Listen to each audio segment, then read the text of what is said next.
থামুন, একবারে এই ব্রাউন ব্রেড রেসিপিটা দেখেই যান। এই ব্রাউন ব্রেড অনেক স্বাস্থ্যকর, বাচ্চা থেকে বুড়ো সবার জন্য ফুড প্রোটিন। তাই এই রেসিপিটা আমি খুব সহজে আপনাদের সাথে শেয়ার করার চেষ্টা করব।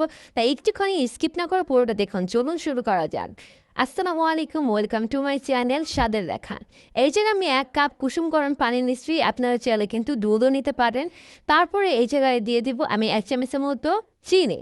এখন চিনিটা কিন্তু দিতেই হবে, চিনিটা কিন্তু স্টের জন্য দরকার। তারপর এখানে দিয়ে দিব দুধ, গুঁড়া দুধ। আমি যেখানে লিকুইড দুধ ইউজ করি না, তাই এই জায়গায় আমি গুঁড়া দুধ ইউজ করেছি।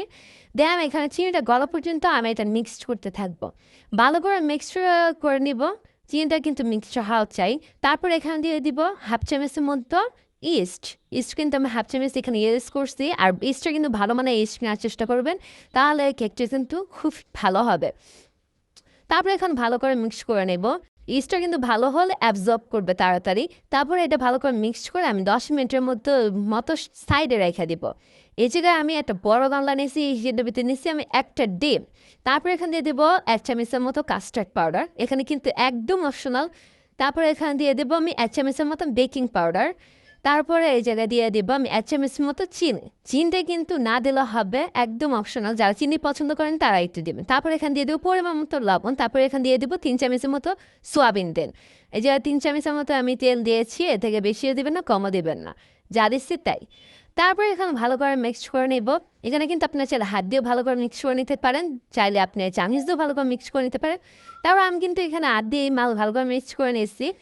যতক্ষণ চিন্তা করো ততক্ষণ কিন্তু এটা ভালো করে মিক্সড করে নেব। তারপরে এই জায়গায় দিয়ে দিব আমি 3 কাপের মতো লাল আটা। এই লাল আটা দিয়ে বানাইতেছি, এখানে কিন্তু 3 কাপের পরিমাণে সব দিয়েছি।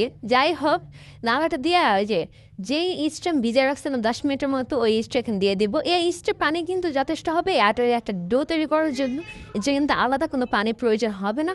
যদি প্রয়োজন পড়ে তাহলে অল্প একটু দেবেন, যদিও পড়বে না আমার যতটুকু মনে হয়। যাই হোক, তারপর ভালো করে এটা মিক্স করে নেবেন যেন খুব সুন্দর একটা মসৃণ ডো তৈরি হয়। আর এখানে কিন্তু আমি হাত দিয়ে করে নিব। আমি ভিডিও করতেছি বিধায় আমি চামচ দিয়ে করলাম।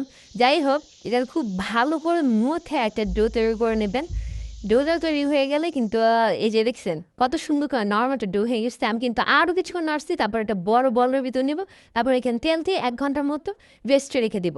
তারপরে দেখছেন কত সুন্দর করে ফুলা গেছে, ফুলা কিন্তু ডাবল হয়ে গেছে। আর এটার ভিতরে কিন্তু প্রচুর হাওয়ায় যায়, টিপ দিতেছে আর হাওয়া বেড়ে গেছে, দেখতে পাচ্ছেন হাওয়া বেড়ে গেছে। আমি কেন একটা ফুল ডিজাইন করছি, আমার মন চাইছিল দেখে। যাই হোক, আপনার এখানে ভালো করে কিন্তু এটা মইথা নিতে হবে। দেখছেন কতটা পরিমাণে সুন্দর হাওয়া, মানে খুব নরম সফট হয়ে গেছে। যত বেশি এটা মতবেন তত বেশি নরম আর সফট হবে। দেখছেন কত সুন্দর করে হাওয়া বেড়েছে।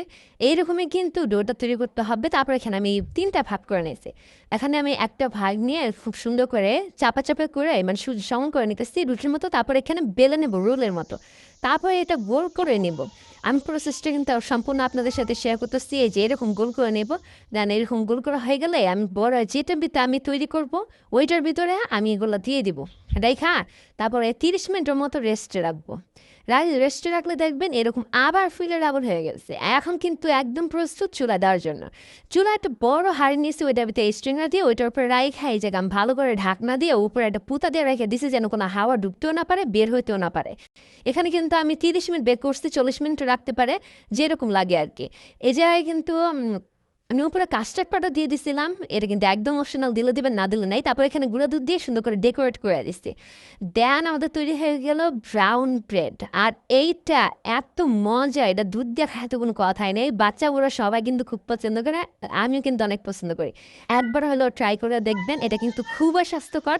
দেখতে পাচ্ছি কতটা পরিমাণে মসৃণ আর সুন্দর এসছে। যদি এরকম ভিডিও চান তাহলে কিন্তু অবশ্যই সাবস্ক্রাইব করবেন, আর লাইক কমেন্ট শেয়ার করতে কিন্তু অবশ্যই ভুলবেন না।